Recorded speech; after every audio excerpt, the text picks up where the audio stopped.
할렐루야. 주님의 이름으로 환영합니다. 오늘도 수요 찬양 예배 하나님께서 저희들에게 또 크신 은혜 주실 줄로 믿습니다.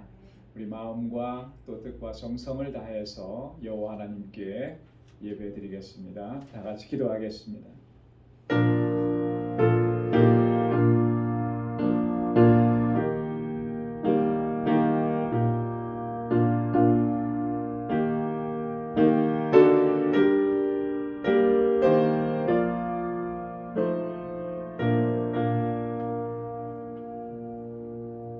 내 영혼아 여호와를 송축하라.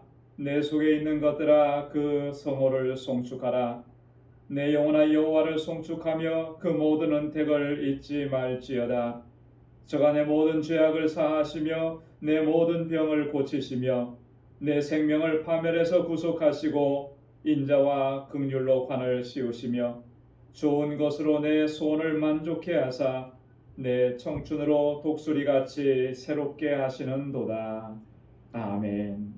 사랑과 은혜가 충만하시고 자비로우신 여호와 하나님 아버지, 오늘 이 저녁에 저희들을 사랑하시사 주님의 존전으로 불러주시고 우리 마음과 뜻과 정성을 다하여 여호와 하나님께 예배드리며 경배와 찬양을 올려드리게 하시니 감사합니다. 성의로 지난 3일 동안도 저희들을 눈동자와 같이 지켜주시고 주님의 그 권능의 팔로 저희들을 붙드시며 선한 길로 인도하시고 날마다 은혜로 채워주심을 감사합니다. 오늘도 우리의 마음을 다하여 주님을 찬양하며 주님을 예배하게 하시고 오늘 하나님 예비하신 그 복으로 은총으로 가득히 채워 주옵소서. 저희들의 예배를 받아 주옵소서. 예수님의 이름으로 기원하옵나이다. 아멘. 우리 찬양으로 하나님께 영광 돌리겠습니다. 93장 찬송가 93장입니다.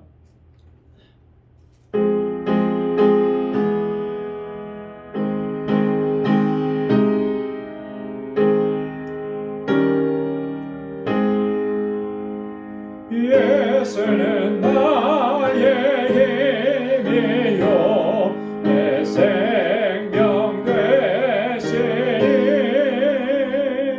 구주 예수 떠나가면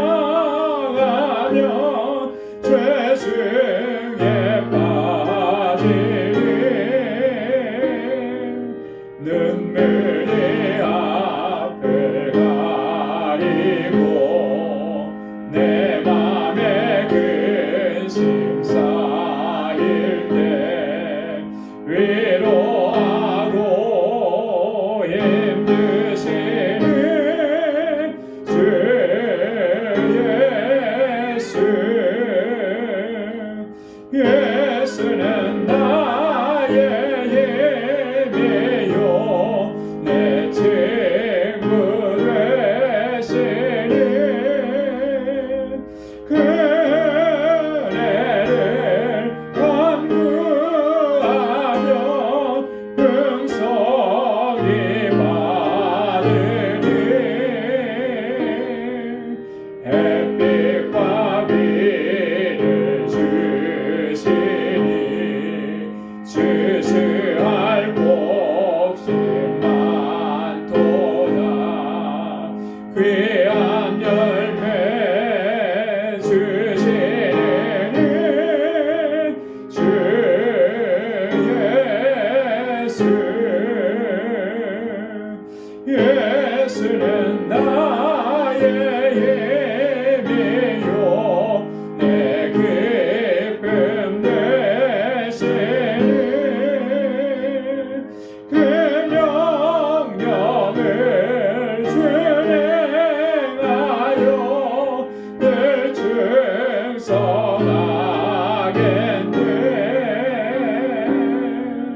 주야로 보호하시며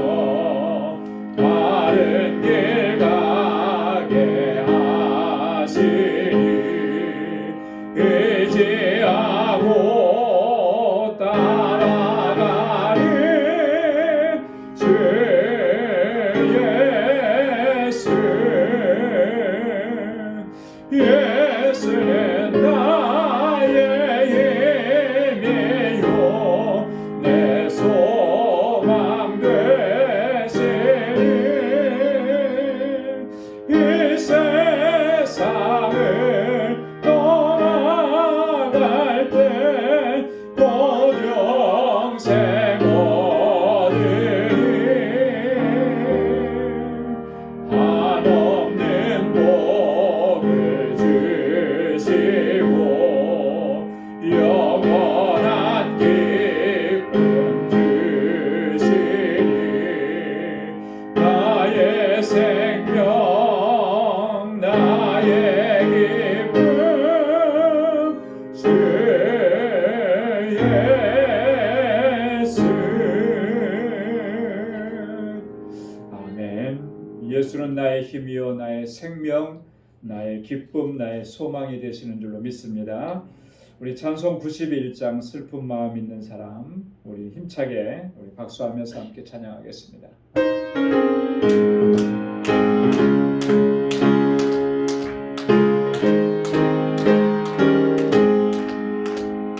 슬픈 마음 있는 사람 예수 이름 믿으며 영원토록 변함없는 기쁜 마음 얻으리 슬픈 마음 있는 사람 예수 이름 믿으며 영원토록 변함없는 기쁜 마음 얻으리 예수의 이름이 세상의 소망이요 예수의 이름이 천국의 기쁨일세 거룩하신 그의 이름 너의 방패 삼아라 환난 시험 당할 때에 주께 기도드려라 예수의 이름이 세상의 소망이요 예수의 이름이 천국의 기쁨일세 존귀하신 그의 이름 우리 기쁨 되도다 주의 품에 안길 때에 기뻐 찬송 부르리 예수의 이름은 세상의 소망이요 예수의 이름은 천국의 기쁨일세 우리 갈 길 나간 후에 보좌 앞에 나가 왕의 왕께 경배하며 멸류관을 내리리 우리 갈 길 나간 후에 보좌 앞에 나가 왕의 왕께 경배하며 멸류관을 드리리 예수의 이름이 세상의 소망이요 예수의 이름이 천국의 기쁨일세 예수의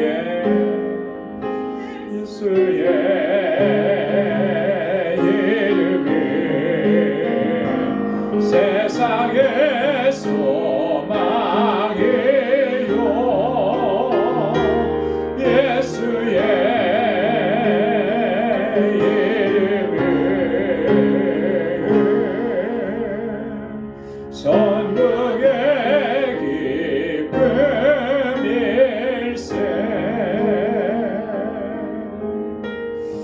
아멘. 470장 내 평생에 가는 길을 한 장 더 하겠습니다.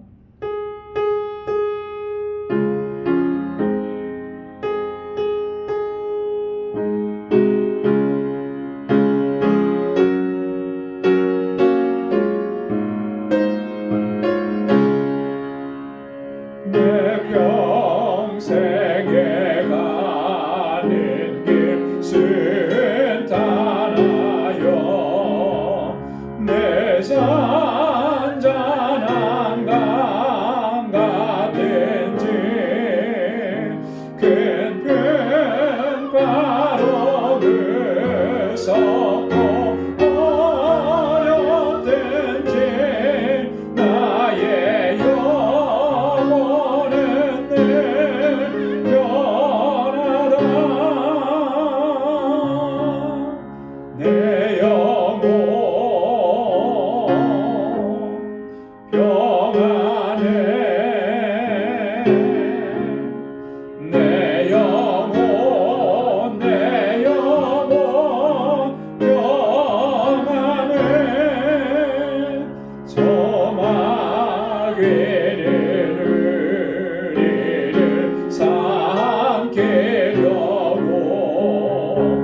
내 영혼 내 영혼 평안해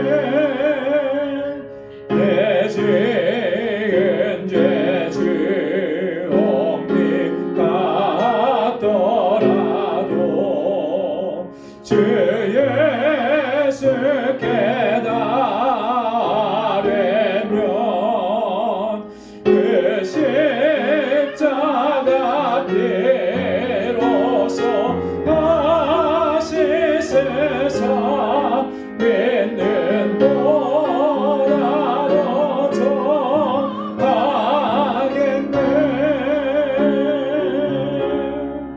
내 영혼 평안해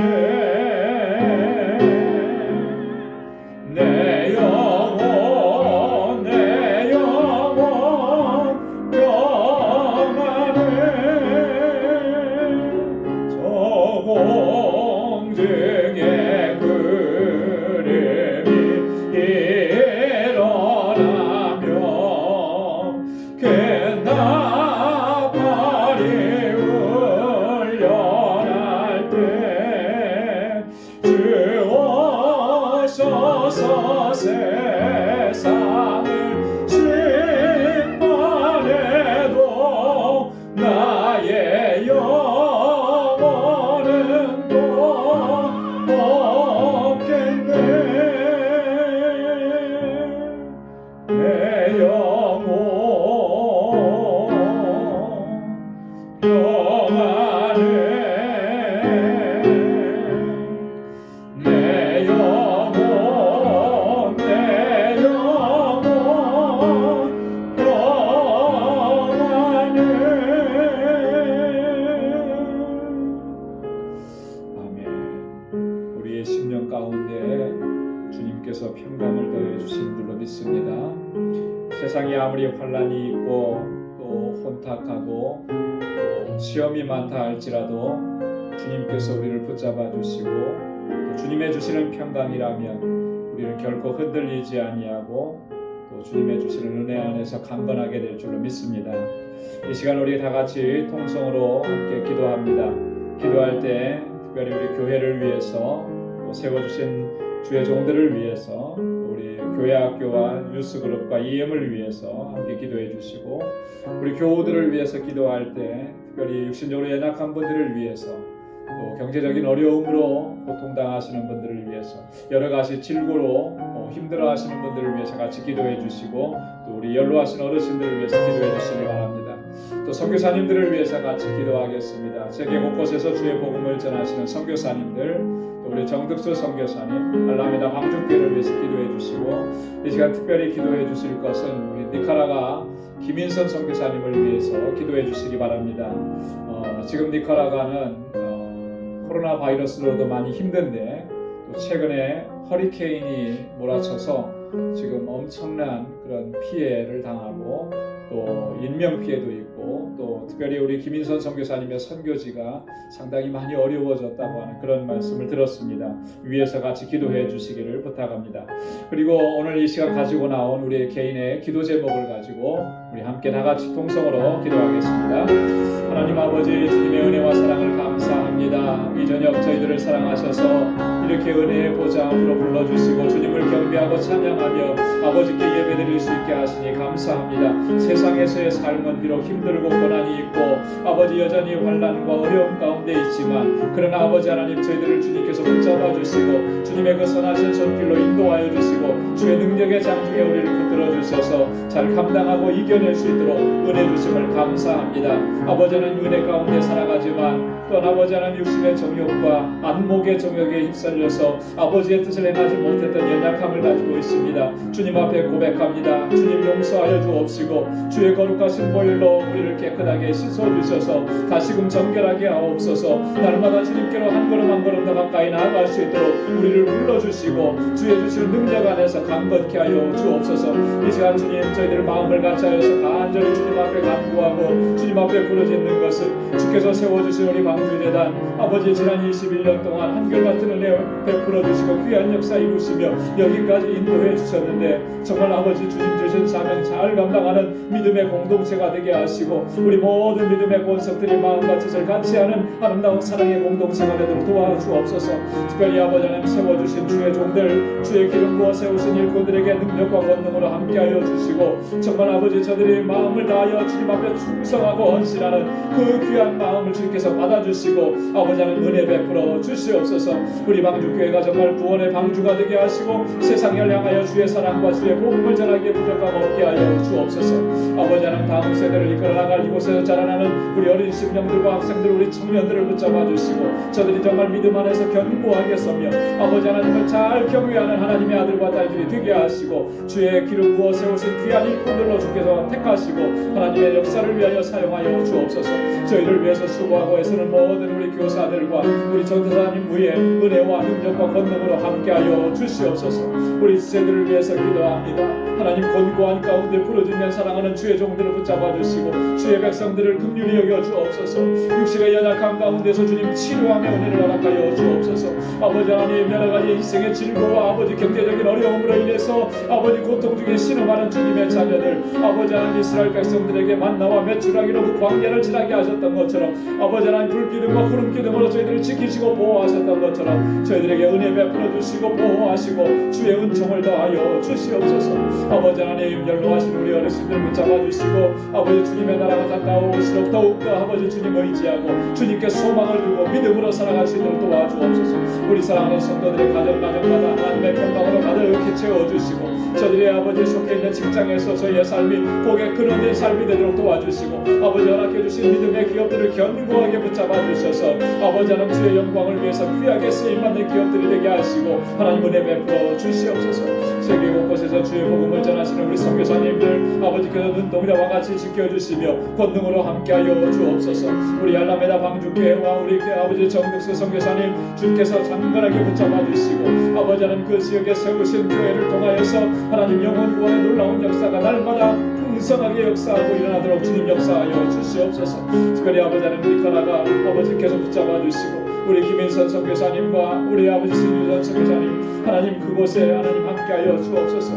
니카라가가 지금 아버지 하나님 허리케인으로 인해서 엄청난 피해로 인해서 수많은 사람들이 아버지 하나님 고통을 당하고 힘들어하고 어려움을 겪습니다. 주님 긍휼을 베풀어 주옵소서. 자비를 베풀어 주옵소서. 은혜를 더하여 주옵소서. 특별히 우리 선교사님과 그 사역지 위에 기름 부어주시고 하나님의 놀라우신 은총으로 함께하여 주옵소서. 이 시간 아버지 하나님 우리 사랑하는 성도들이 주 앞에 나와서 우리 마음의 소원을 하나님의 간절하게 주님 앞에 간구하고 부르짖습니다. 저들의 기도하는 부르짖음마다 하나님 선하시는 응답을 허락해 주시고 귀한 은총을 베풀어 주시옵소서. 주여 아버지 하나님 이 시간도 함께하여 주옵소서. 이제 아버지 주님의 말씀 듣기를 원합니다. 우리의 마음밭을 아버지 하나님 기경하여 주셔서 옥토와 같게 하시고 성령께서 주장하여 주셔서 하나님의 말씀이 떨어질 때에 하나님 그 말씀으로 인하여서 우리가 새 힘을 얻게 하여 주시고 새롭게 결단하며 주님께 더 가까이 나아갈 수 있도록 은혜 베풀어 주시옵소서. 모든 것 감사하옵고 예수님의 이름으로 간절히 기도드리옵나이다. 아멘.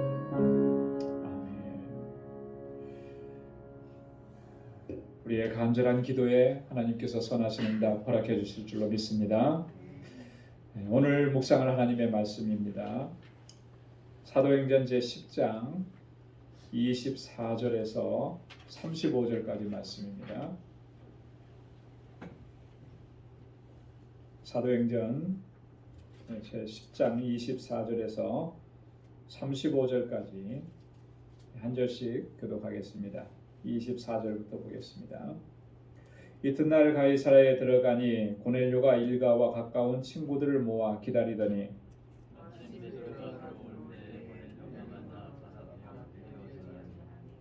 베드로가 일으켜 가로되 일어서라 나도 사람이라 하고 이르되 유대인으로서 이방인을 교제하는 것과 가까이 하는 것이 위법인 줄을 너희도 알거니와 하나님께서 내게 지시하사 아무도 속되다 하거나 깨끗지 않다 하지 말라 하시기로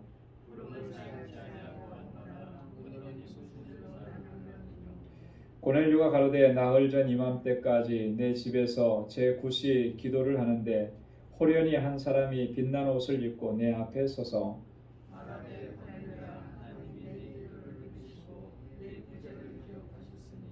사람을 요바에 보내어 베드로라 하는 시몬을 청하라. 저가 바닷가 피장 시몬의 집에 오고 하느니라 하시기로. 내가 곧 당신에게 사람을 보내었더니 오실 수있으니 자사나이다. 이때 우리는 주께서 내게 명하신 모든 것을 붙잡으려 다 알려드리나이다. 베드로가 입을 열어 가로되 내가 참으로 하나님은 사람의 외모를 취하지 아니하시고 각 나라 중 하나님을 경외하며 그를 행하는 사람은 하나님의 주신 줄 깨달았다. 아멘. 할렐루야. 자, 오늘 24절에서 35절까지 말씀 비교적 짧은 내용인데요. 하지만 굉장히 우리가 신앙생활하면서 꼭 반드시 기억해야 하는 가장 중요한 내용들이 여기에 기록이 되어 있습니다. 그래서 그것은 무엇인지 우리가 함께 살펴보려고 합니다.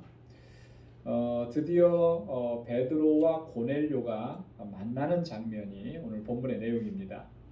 하나님께서는 앞에서도 살펴봤듯이 고넬료가 기도할 때에 환상 중에 나타나셔서 그에게 한 그 비전을 주신 거죠. 말씀을 해주셨습니다.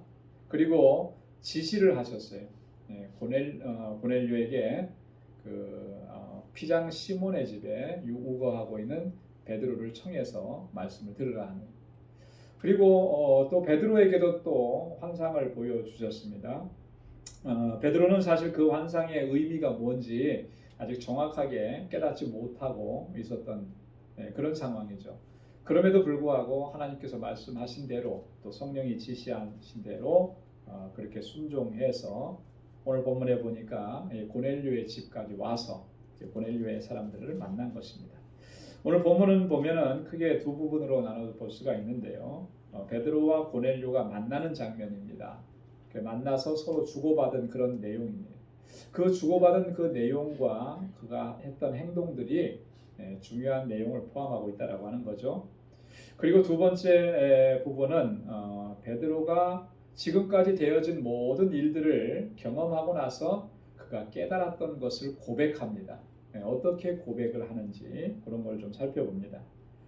자, 먼저 첫 번째 부분이 고넬료와 베드로의 만남입니다. 24절에서부터 33절까지인데, 자, 24절에 보면 고넬료가 지금 베드로를 기다리고 있는 거예요. 그죠? 베드로를 청해서 사람들을 보내서 베드로를 청하러 보냈으니까 이제 기다리는 건 당연하겠죠. 자, 그런데 보니까 24절에 보면 어떻게 기다리고 있습니까? 혼자 기다리고 있나요? 아니죠. 일가, 가까운 자기 가족뿐만 아니라 또 자기하고 가까운 친척들, 일가들을 다 부른 거예요. 자, 그리고 가까운 친구들도 다 불러서 함께 한 자리에 모여서 베드로를 기다리고 있다라고 하는 것이죠. 여러분, 이런 그 고넬료의 모습을 보면 뭐가 느껴지십니까? 고넬료가 어떤 신앙의 인물인지, 어떤 성품을 가진 사람인지 이런 게 잘 느껴지잖아요. 그죠? 자기 혼자만 베드로를 청해다가 혹은 자기 가족만 베드로를 청해다가 말씀을 듣겠다 뭐 이런 게 아니에요. 그죠? 자기 혼자만 자기 가족만 듣기에는 너무 아깝다는 거죠. 안타깝다는 거죠. 그래서 주변에 있는 가까운 친구들을 다 초대했다라고. 이 고넬료의 순수하고 또 이타적인 그런 신앙의 모습을 여기서 잘 볼 수가 있습니다. 은혜 받는 자리에는요, 은혜 받는 자리에는 고넬료처럼 그렇게 해야 되는 것 같아요. 혼자만 가는 게 아니고 초대할 수 있는 사람들은 다 초대해가지고 같이 가는 거죠. 제가 어렸을 때 저희 아버님이 목회하셨던 곳은 시골에서 목회를 하셨었는데 그때 당시만 해도 참 시골에서는 그랬던 것 같아요. 그죠? 교회에서 부흥회 한다 그러면은 다른 교회 다니시는 분들까지 다 초대해가지고 그 예배당이 저희 아버님 시골에서 목회하실 때 예배당이 한 요 정도 됐던 것 같아요. 그때는 바닥에 다 그냥 방석 깔고 앉았었으니까 꽉꽉 차면 막 한 150명 막 이렇게 찰 수 있어요. 그런데 그 주변에도 교회들이 한 2개가 있었어요. 시골인데. 근데 다 초대하는 거예요. 다 부르는 거예요. 뭐 시골에서는 부흥회가 그렇게 흔하지 않으니까 그런 것도 있죠. 다 와서 그렇게 초대해가지고 이렇게 같이 은혜 받고, 또 여름이면은 항상 그 여름 성경학교를 했습니다. 시골에 별로 아이들이 많지 않죠. 네. 그런데도 여름 성경학교만 하면 어디서 그렇게 아이들이 오는지. 나중에요, 제가 이렇게 몇 년 전에 어렸을 때 초등학교 때 친구들이 SNS를 통해서 이제 만나게 됐어요. 알게 됐어요. 그랬더니 그 친구 중에 한 명이 뭐라고 얘기하느냐면, 저는 기억도 없는데 자기는 기억이 난대요. 어렸을 때 너네 교회에 여름 성경학교 할 때 내가 갔었다고 그렇게 얘기하는 거예요. 좀 멀리 떨어진 동네에 살던 친구인데 그 시대는 다 그랬다는 거죠. 그런 자리가 있으면 다 불러 모아서 함께 은혜 받고 함께 또 즐겁게 또 성경학교도 하고 뭐 그랬었다는 거죠. 여러분, 은혜 받는 자리는요, 나만 가는 게 아니고요, 함께 가서 같이 은혜 받고, 그렇죠? 같이 은혜 받으면 더 풍성해지는 것이죠.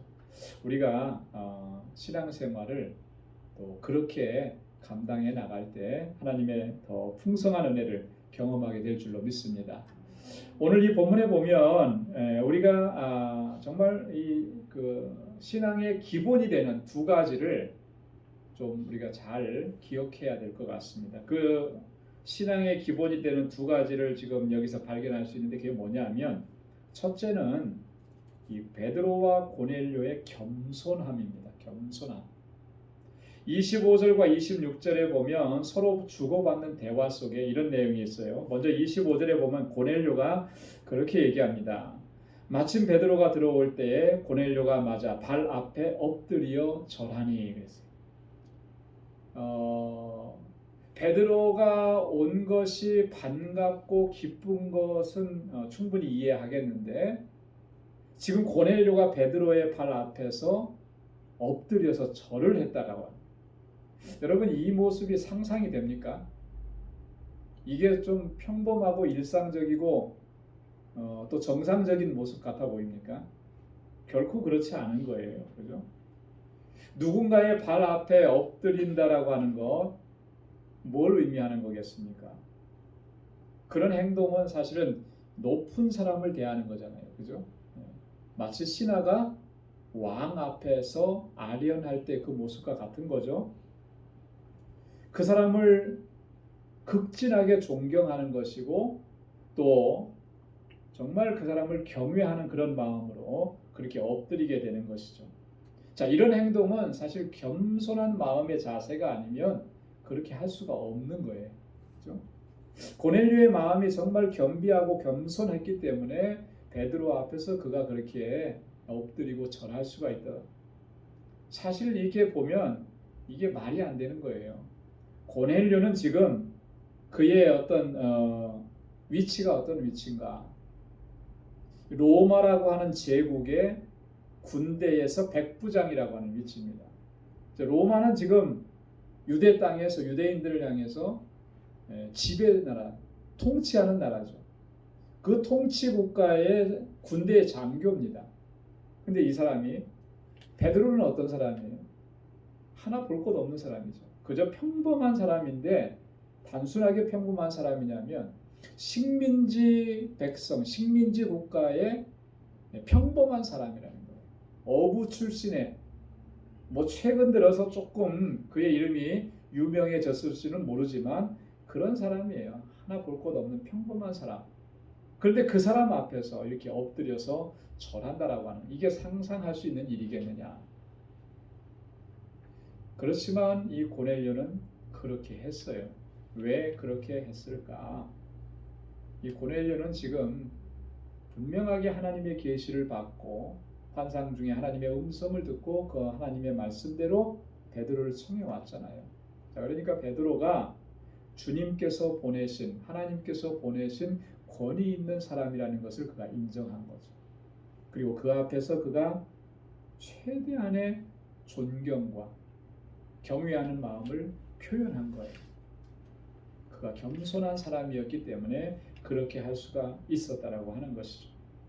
자, 그러니까 고넬료가 지금 하나님을 얼마만큼 경외하고 있는지 이 모습 속에 잘 드러나 있는 거예요. 하나님만 경외할 뿐만 아니라 하나님께서 보내신 하나님의 사자도 그 마음으로 영접하고 그렇게 대한다라고 하는 것이죠. 하나님을 경외한다라고 하는 이 경외심의 표현은 바로 이렇게 드러나게 되어 있다라고 하는 것이죠. 종종 그런 경우들을 봅니다. 하나님을 섬기고 하나님을 잘 섬기고 신앙생활 잘하고 하나님을 잘 경외한다고 하면서도 하나님께서 세우신 사람들을 존중하지 않는 것. 여러분 이거는 굉장히 모순이에요. 모순. 이율배반적인 모습입니다. 하나님을 경외한다라고 하면은 하나님께서 세우신 하나님의 사람들, 그가 누구가 됐든지 간에 그도 존중해야 되는 거예요. 왜요? 그 자리에 그냥 서 있는 게 아니고 하나님께서 세우셔서 그 자리에 서 있기 때문에 하나님의 주시는 권위를 입고 그 자리에 서 있기 때문에 존중해야 마땅한 그게 우리의 자세여야 된다라고 합니다. 어떠한 모습으로 어떤 위치에 서 있든지 하나님의 세우신 사람은 하나님의 권위가 그 자리에 있는 것입니다. 우리가 신앙생활 열심히 하고 믿음생활 잘하고 오랫동안 신앙생활을 했다고 하면서도 이런 하나님의 권위를 인정하지 않아서 경홀하게 하고 소홀하게 대하고 이렇게 한다. 그거는 사실은요. 앞뒤가 맞지 않는 이야기라고 하는 것이죠. 오늘 고넬료를 보십시오. 그가 얼마나 하나님을 경외하고 있는지를 그의 행동을 통해서 잘 드러내는 거예요. 자기의 신분이 높은 거, 자기가 군대 백부장이라는 거, 그게 그 앞에서는 아무 의미가 없다라고 하는 거죠. 지금 그 순간에 중요한 것은 내가 지금 하나님께서 세우신 하나님의 사람 앞에 내가 서 있다. 하나님의 권위를 인정하는 거예요. 하나님을 경외하는 마음으로 그 앞에 선 거예요. 베드로라고 하는 한 인간, 한 인물 그 사람 앞에 서 있는 게 아니고 내가 지금 하나님 앞에 서 있다. 이런 겸손하고 겸비한 우리의 믿음의 자세가 일평생토록 우리가 늘 간직하면서 그렇게 신앙생활을 할 수 있기를 소망합니다. 자, 그러면 베드로, 고넬료만 그렇게 했느냐라고 하면 꼭 그렇지 않다라고 하는 거죠. 베드로도 보면 26절에 자, 이렇게 엎드려서 절하니까 어떻게 했습니까? 그렇지. 내가 마땅히 그런 대접을 받아야지. 이렇게 생각했느냐 하면 결코 그렇게 하지 않았어요. 26절에 보면 베드로가 일으켜 가로되 일어서라 나도 사람이라 하고 일어서라는 거예요. 얼른 가서 그를 붙잡아 이렇게 세웁니다. 그러면서 나도 사람이다. 나도 사람이다. 여러분 나도 사람이다 라고 하는 말 속에 뭐가 담겨져 있겠습니까? 나는 지금 당신이 그렇게 하는 그런 경배, 그렇게 절하는 거 받을 자격이 있는 사람이 아니다라고 하는 거죠. 나에게 그렇게 경배하고 나에게 절해서는 안 된다라고 하는 거예요. 그렇게 경배하고 그렇게 절해야 될 대상은 누구냐면 하나님만이 그 경배를 받으실 수 있는 분이시다라고 하는 거예요.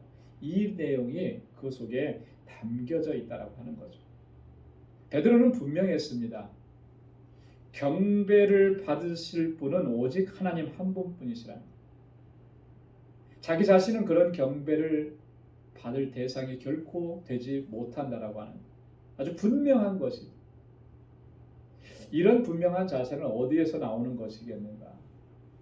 그가 하나님 앞에서 늘 겸비한 모습을 취했기 때문에 바로 이러한 모습을 보일 수가 있었다라고 하는 거죠.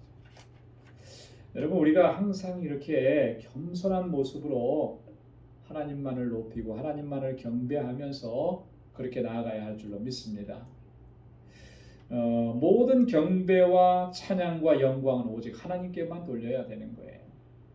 우리는 그것을 받을 수 있는 사람은 아무도 없다라고. 높임을 받을 수 있는 사람은 아무도 없어요. 오직 하나님만이 높임을 받으셔야 합니다. 그런데 오늘날 2000년 기독교 역사 속에서 참 안타까운 모습은요. 사람을 높이는 일들이 너무나도 많아졌다라고 하는 거죠. 그래서 그 높임을 받으려고 그 자리에 서려고 얼마나 많은 사람들이 그 자리를 추구하다가 무너지고 실패하고 넘어지고 이런 일들이 얼마나 많아요. 오늘날에도 보면은 참 안타까운 모습들이 그런 거예요. 교회가 점점 커지고 또 수많은 사람들이 모여들고 그러면서 알게 모르게 이렇게 사람을 높이고 사람을 찬양하고 그 사람의 행적을 드러내고 이런 일들이 얼마나 많은가. 참 너무나 사실은 안타까운 거죠. 여러분, 우리는 결코 사람이 사람을 경배하고 사람을 높이는, 사람에게 영광을 돌리는 이런 일들은 결코 행해서는 안 될 줄로 믿습니다. 경배를 받으실 분은, 높임을 받으실 분은 오직 하나님이에요. 하나님만 찬양해야 되고 하나님만 높여야 된다. 자, 베드로가 이렇게 이런 자세를 취했던 것은요, 요때만 그랬던 건 아닌 것 같아요. 우리가 지난번에도 살펴봤듯이 사도행전 3장에 보면 베드로가 이렇게 말하는 장면이 나옵니다. 우리 3장 12절 말씀 거기 기록해 놨는데 같이 한번 읽어볼까요? 시작. 베드로가 이것을 보고 백성에게 말하되 이스라엘 사람아, 이 일을 왜 기이 여기느냐? 우리 개인의 권능과 경건으로 이 사람을 걷게 한 것처럼 왜 우리를 주목하느냐? 이게 상황이 어떤 상황입니까? 어떤 상황 속에서 베드로가 이렇게 얘기를 했겠어요? 사도행전 3장은 이 베드로와 요한이 성전에 올라가다가 성전 미문에서 구걸하던 그 안진뱅이를 치유해 준 놀라운 기적을 나타났던 그런 사건이 기록되어 있어요. 자, 이렇게 되고 나니까 사람들이 다 베드로와 요한을 주목하는 거예요. 모여들어서. 안 그렇겠습니까? 안진뱅이가 일어났는데 그 기적을 봤는데 사람들이 다 베드로를 주목하죠. 자, 그때 베드로가 한 말입니다. 우리 개인의 권능과 경건으로 이 사람이 걷게 한 것처럼, 우리가 무슨 능력이 있어서 이 사람을 걷게 한 것처럼 왜 우리를 쳐다보느냐? 이 일은 하나님께서 하신 일이라고. 왜 우리를 주목하느냐? 왜 우리를 주목하느냐? 여러분, 우리가 이런 자세가 필요한 거예요. 그죠? 주님 앞에서는 우리에게 맡겨주신 일을 최선을 다해서 감당합니다. 그렇게 하다 보면 놀라운 역사가 일어날 때도 있죠. 그래서 많은 사람들이 주목할 때도 있습니다. 그때 우리가 어떤 자세를 취하느냐가 굉장히 중요한 거예요. 우리가 정말 겸비한 마음을 갖지 않으면 우리가 주목을 받으려고 해요. 우리 이름이 나타나려고 합니다. 우리 이름을 나타내려고 해요. 이게 함정인 거예요. 여기에 한번 걸려들면 그때부터는 퇴락하기 시작하는 겁니다. 오늘 베드로가 이야기했던 것처럼 왜 우리를 주목하느냐? 무슨 말입니까? 나를 주목하지 말고 우리를 주목하지 말고 누구를 주목하라는 거예요. 이 일을 행하신 하나님을 주목하라. 하나님께 포커스를 맞춰라. 그게 바른 모습이다. 베드로가 정말로 하나님 앞에서 겸비한 자세를 늘 취했기 때문에 이렇게 이야기할 수가 있습니다. 여러분, 베드로가 쓴 편지 베드로 전서를 보면 베드로는 끝까지 이 마음을 견지했던 것 같아요. 그래서 후대 사람들에게 권고할 때 특별히 이 부분을 강조해서 권고를 했습니다. 베드로전서 5장 5절로 6절 말씀에 보면 우리 한번 같이 읽어볼까요? 시작. 젊은 자들아, 이와 같이 장로들에게 순복하고 다 서로 겸손으로 허리를 동이라. 하나님이 교만한 자를 대적하시되 겸손한 자들에게는 은혜를 주시느니라. 그러므로 하나님의 능하신 손 아래서 겸손하라. 때가 되면 너희를 높이시리라. 아멘. 여러분, 이 베드로의 이 권고의 말씀을 꼭 마음에 새기기를 주님의 이름으로 축원합니다. 겸손으로 허리를 동이라. 첫째도 겸손이고 둘째도 겸손이고 또 셋째도 겸손인 거예요. 겸손으로 허리를 동이라. 교만한 자는 하나님이 대적하시는 거예요. 하나님이 대적하시면 멸망당할 수밖에 없죠. 그러나 겸손한 자들에게는 하나님께서 뭘 주신다 그랬어요? 은혜 주신다 그랬어요. 은혜 주신다. 이거는 변함없는 원칙이에요. 변함없는 원칙. 마음이 높아진 사람이 하나님의 은혜를 받는 사람은 결코 없습니다. 은혜는 그러잖아요. 은혜는 하나님의 은혜는 낮은 곳으로 흘러내려간다. 낮은 곳으로. 물이 높은 곳에서 낮은 곳으로 흘러가서 가장 낮은 곳에 많이 고이는 것처럼 하나님의 은혜도 그런 거예요. 그래서 우리가 낮추고 또 낮추고 겸손하고 또 겸손해지면 바로 그 자리가 하나님의 은혜를 충만하게 경험하는 자리가 되는 줄로 믿습니다. 그래서 첫 번째로 우리 신앙의 자세는 겸손함이다라고 하는 것을 여기서 우리가 배우게 되는 것입니다. 자, 두 번째는 뭐냐면 이 하나님의 권위에 대한 절대적인 순종이에요. 고넬료에게서도 그렇고 베드로에게서도 그렇고 하나님의 권위에 대해서 절대 순종을 여기서 보여주고 있습니다. 자, 28절과 29절에 보면 베드로가 순종하는 모습인데요. 거기 기록된 말씀을 한번 같이 읽어보겠습니다. 시작. 이르되 유대인으로서 이방인을 교제하는 것과 가까이 하는 것이 위법인 줄을 너희도 알거니와 하나님께서 내게 지시하사 아무도 속되다 하거나 깨끗지 않다 하지 말라 하시기로 부름을 사양치 아니하고 왔노라. 아멘. 베드로는 지금 절대적으로 하나님의 말씀에 순종했어요. 자, 근데 여기 보면은 유대인으로서 이방인을 교제하는 것과 이방인을 가까이 하는 것이 위법인 줄을 너희도 알고. 이게 위법적인 삶. 유대인들의 법에 의하면 이건 위법인 거예요. 자, 이렇게 법을 어기면 어떻게 되겠습니까? 거기에 합당한 처벌이 주어지겠죠. 네. 베드로가 앞에서도 환상을 보면서 그가 고백했던 말이 있습니다. 자기는 더러운 것, 먹지 못할 것, 부정한 것 그거 한 번도 먹은 적이 없다. 철저하게 그 말씀대로 순종하면서 살아왔다. 이 고백인 것이죠. 자, 그런데 그랬던 베드로인데 자, 지금 고넬료를 찾아가라고 하죠. 이방인에게로 가라고 하잖아요. 자, 이게 하나님의 명령이었습니다. 얼마나 충격적이었겠어요. 그죠? 여러분 같으면 어떠셨을 것 같아요? 그런 명령을 내리신 하나님이 온당하게 받아들여졌을 것 같습니까? 정말 하나님을 향해서 항변하기도 했을 거고 어떻게 그런 명령을 내릴 수 있겠습니까? 라고 뭐 그렇게 반항 아닌 반항도 할 수 있었겠죠. 네. 그런데 오늘 베드로는 보면은요, 이게 위법이에요. 유대인의 법으로 따지면 위법이. 그럼에도 불구하고 하나님께서 그걸 명령하셨어요. 그러니까 그 위법인 줄 알면서도 그걸 다 내려놓는 거죠. 하나님의 말씀이 더 중요한, 하나님의 명령이 더 중요한.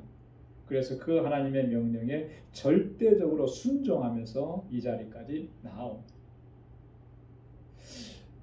베드로 후서를 보면은요, 베드로가 여러 가지로 믿음의 후손들의 믿음의 사람들에게 권고를 합니다.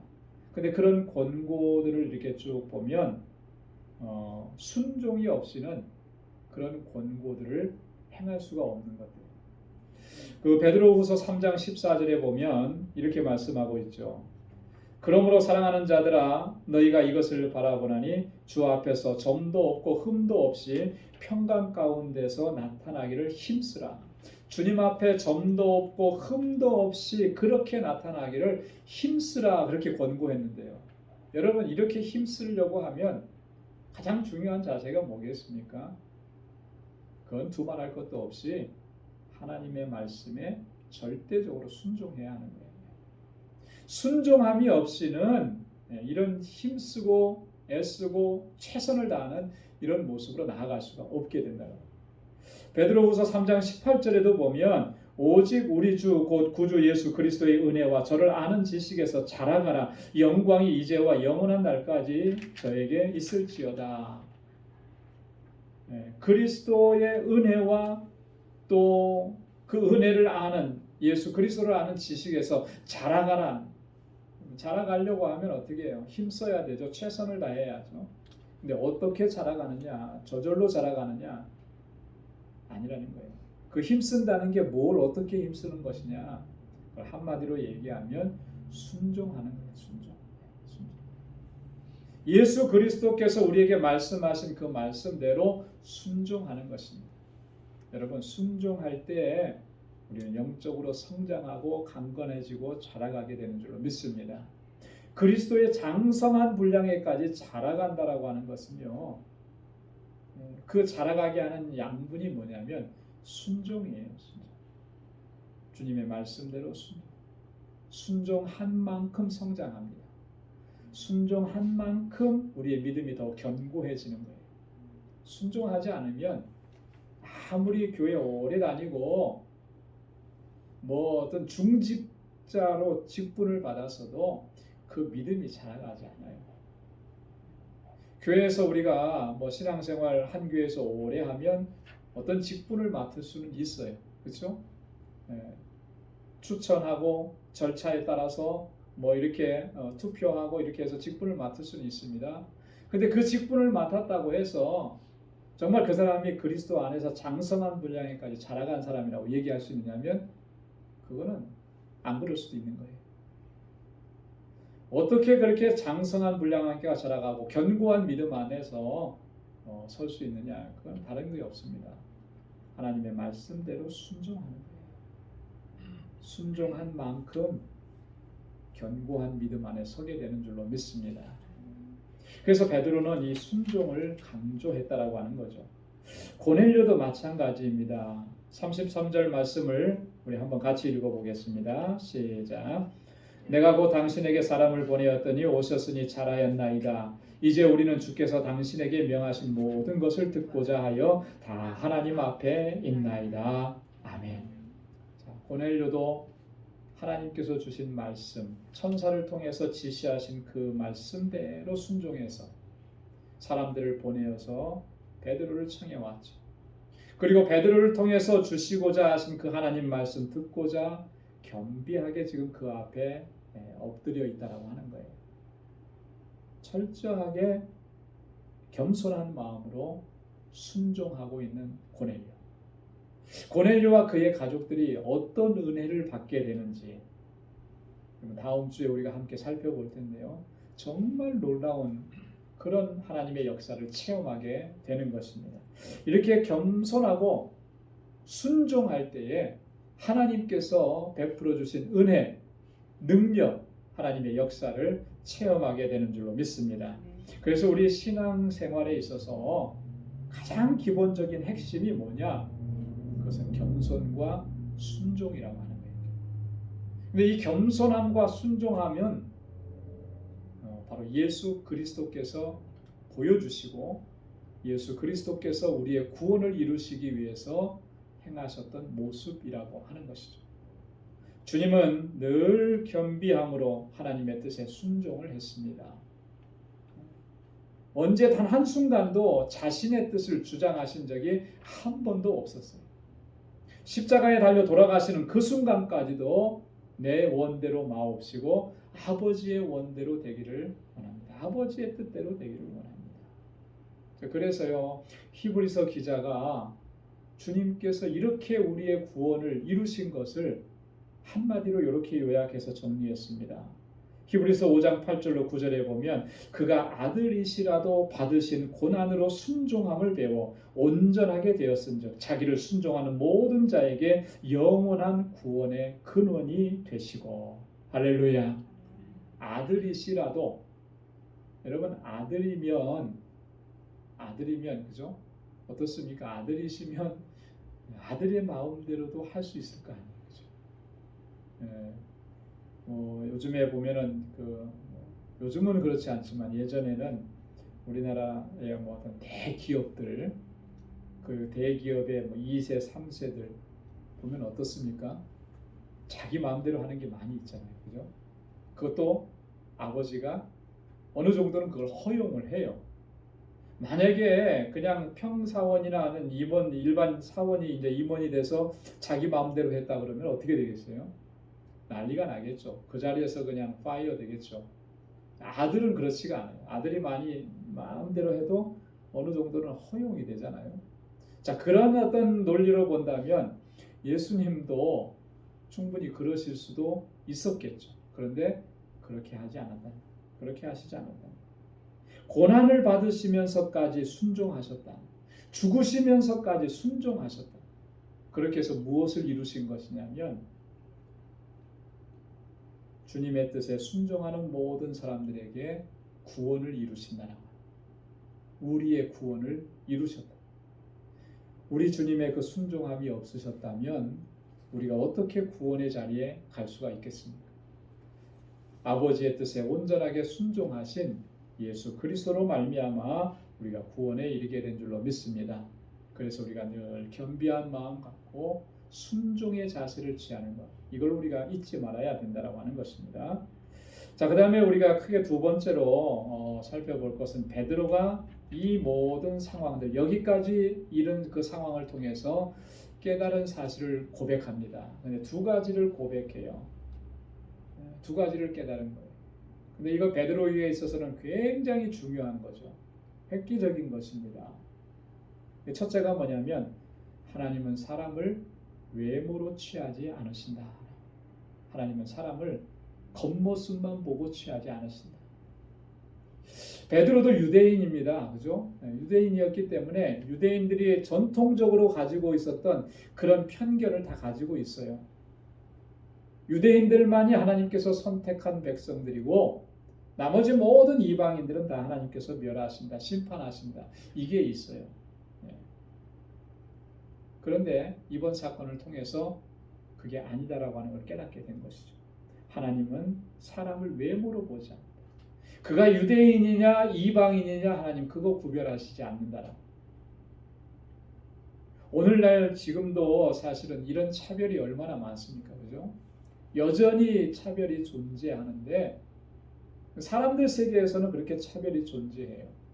외모를 보고 판단하는 게, 학벌을 보고 판단하는 게 너무너무나. 그러나 하나님은 결코 그렇게 하시지 않아요. 사무엘상 16장 7절에 보면 여호와께서 사무엘에게 이르시되 그 용모와 신장을 보지 말라. 내가 이미 그를 버렸노라. 나의 보는 것은 사람과 같지 아니하니 사람은 외모를 보거니와 나 여호와는 무엇을 보신다고요? 중심을 보신다. 사람은 외모를 본대요. 부정할 수 없어요. 그죠? 근데 하나님은 그렇지 않아요. 결코. 자, 그렇기 때문에 하나님께서 외모를 보시지 않고 중심을 보신다면 우리도 마땅히 그렇게 해야 되는 거예요. 그래야 하나님의 뜻에 합당한 것입니다.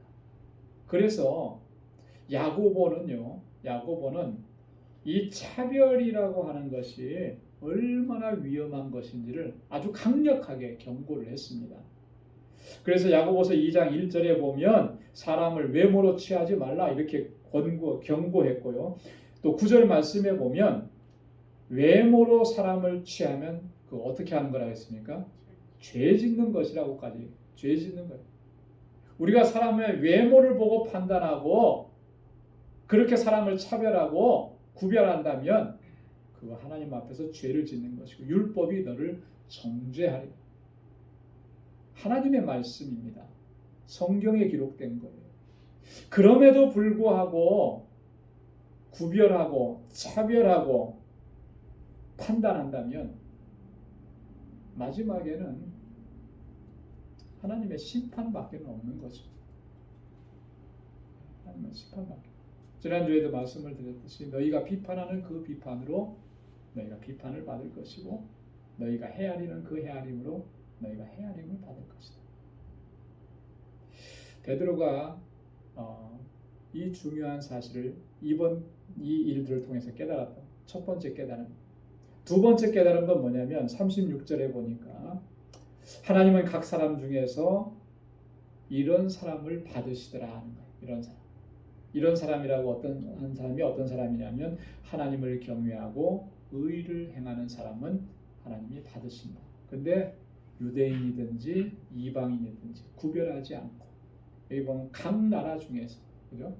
모든 나라 중에서 이스라엘 민족 중에서 이렇게 얘기하지 않았어요. 각 나라 중에서 다 받으시는데 어떤 사람을 받으시냐면 하나님 경외하고 또 의를 행하는 사람이다. 하나님을 경외한다라고 하는 것은요, 이 수직적인 관계에서 우리의 태도입니다. 자세입니다. 그리고 의를 행한다라고 하는 것은요, 수평적인 관계에서 우리의 자세입니다. 여러분, 수직적인 관계라고 하면은 누구하고 관계예요? 하나님과의 관계죠.